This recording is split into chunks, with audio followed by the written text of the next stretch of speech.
Hezké odpoledne, vítám vás u krajského magazínu, v něm se podíváme, co důležitého se v jižních Čechách událo. Písecké muzeum má další lákadlo pro návštěvníky. Českobudějovická nemocnice otevřela nové dětské oddělení. Za lepší osvětlení ve školách bojovali žáci kreslením obrázků. Prácheňské muzeum v Písku je zase bohatší o 2 nové expozice. Ty se veřejnosti otevřely na Mezinárodní den muzeí. Jejich přípravy trvaly dlouhé 3 roky. Podle ohlasů návštěvníků se trpělivost skutečně vyplatila.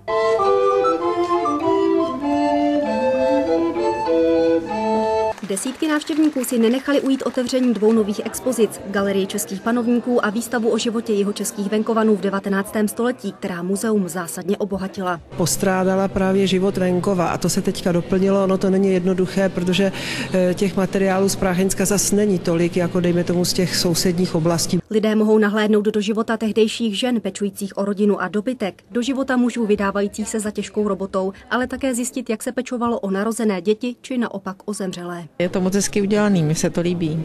Je to pěkný přiblížení té doby. Líbí se mi moc, protože je to tak zajímavě pojatý. Když vidím tadyhle ty chlívečky a to, tak mi to trošku připomíná u babičky. Na celé expozici se za podpory zřizovatele Jihočeského kraje pracovalo dlouhé 3 roky. Prácheňské muzeum je muzeum, kterým je možné se chlubit a jeho expozice jsou velice hezké a toto rozšíření o tyto expozice vnímáme jako velmi pozitivní. Rádi bychom, aby nám přinesli tyto prostory nově osazené expozicemi další návštěvníky. Místní pak zajisté neodolají originálům soch z kamenného mostu, které byly několik let uložené v kostele svaté Trojice.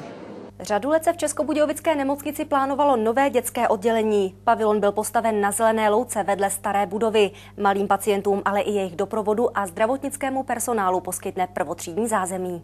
Stará budova z roku 1937 nestačila ani kapacitou, ani technicky. V září 2008 byl položený základní kámen nového pavilonu. O 20 měsíců později je hotovo.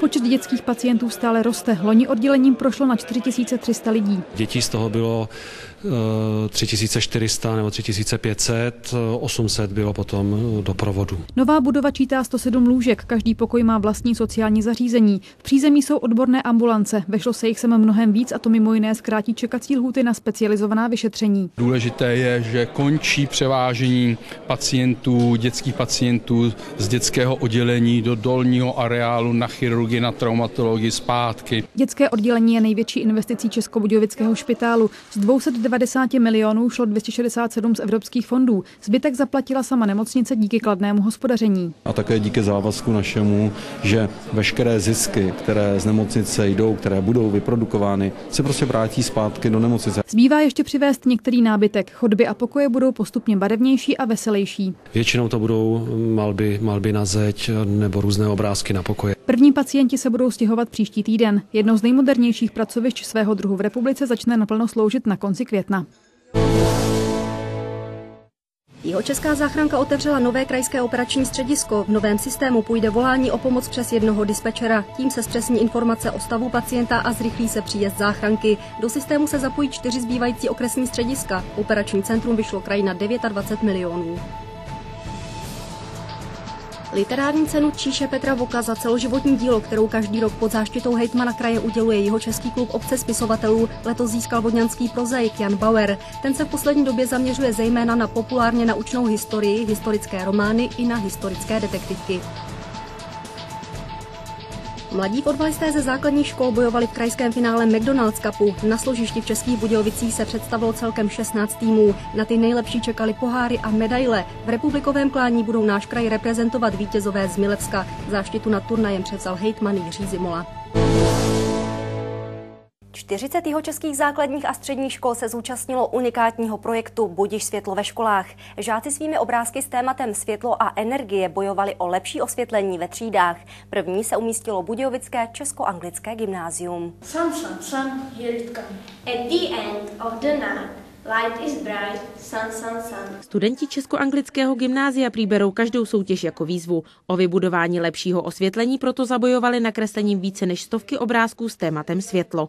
Aby uspěli, vsadili hlavně na originalitu a nápaditost. Jsem nakreslila svítínek, jak svítí. To jsou jako světlušky, které letí v noci a tady prostě zářím ty zadečky. Do soutěže nám přišlo celkem více než 3700 výtvarných prací a všechny byly moc hezké a bylo velmi složité vybrat ty nejhezčí. O vítězi nakonec rozhodla aktivita žáků. Z Budějovického gymnázia se jich do projektu zapojilo více než 300, tedy 2/3 studentů. Za získaných 50 000 korun se vybudovalo moderní osvětlení ve 3 učebnách. Dobře osvětluje tabuly a zároveň jim stíní tak, aby jim prostě neosvětloval oči. Hodně se mi líbí to osvětlení. Jsou lepší určitě než tamty a určitě víc vydrží. Obhájit prvenství chtějí studenti i v 2. ročníku soutěže, která se uskuteční zase za rok. Reportáže už jsou pro dnešek vyčerpány, připraveny ale náš dnešní host, náměstkyně hejtmana pro zdravotnictví Ivana Stráská. Já se s vámi loučím, nashledanou u Krajského magazínu za týden.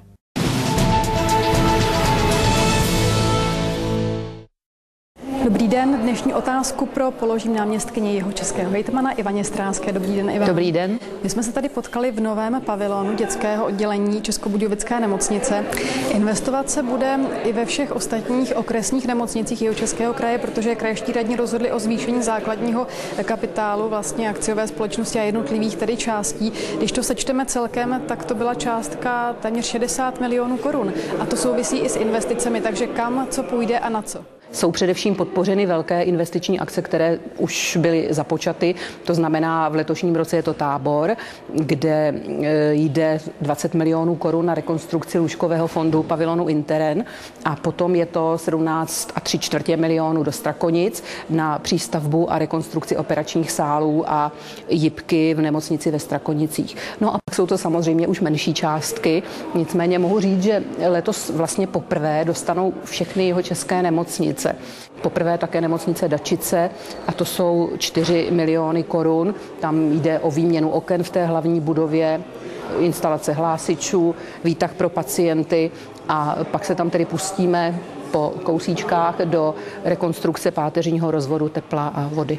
Jak by třeba měla vypadat dál nějaká koncepce, kterou vidíte v jihočeských nemocnicích?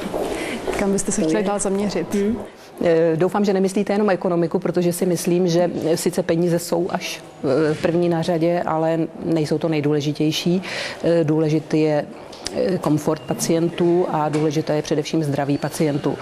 My jsme se pustili do něčeho, co možná může vypadat jako politická sebevražda, proto taky asi 10 let tento dokument chybí.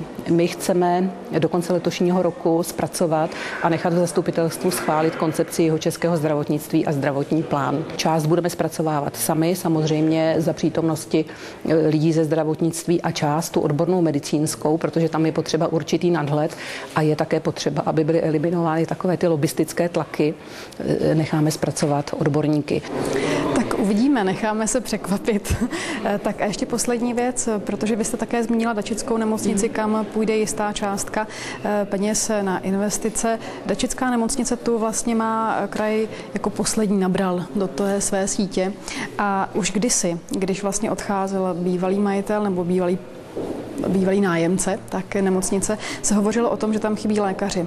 Ale pokud vím, tak vlastně ta situace je stále stejná, doktoři pořád v Dačicích nejsou. Jak to řešit? On je to obecný jev v našem zdravotnictví. Souvisí to i s tím, jakým způsobem jsou ohodnocováni lékaři v nemocnicích, jakou obrovskou odpovědnost na sobě mají a v porovnání se soukromou sférou jsou ty platy nepoměrně nižší. A já se obávám, že budeme mít takové krásné pavilony, jako máme tady a budeme mít problém do nich sehnat lékaře a odborníky. Může s tím něco tady kraj dělat, nebo to není ve vaší moci? Tak úplně napřímo ne, ale přemýšlíme o tom, že bychom pomohli nemocnicím finančně při vzdělávání lékařů, protože to je jeden balvan, který je velmi tíží při získávání absolventů. Prostě hledat pravděpodobně formou nějakých grantů možnosti, jak tuhletu tíživou situaci obrátit v náš prospěch. Takže já pro dnešek děkuji za informace a přeji hezký den. Já taky děkuji a hezký den. Tak též, mějte se hezky.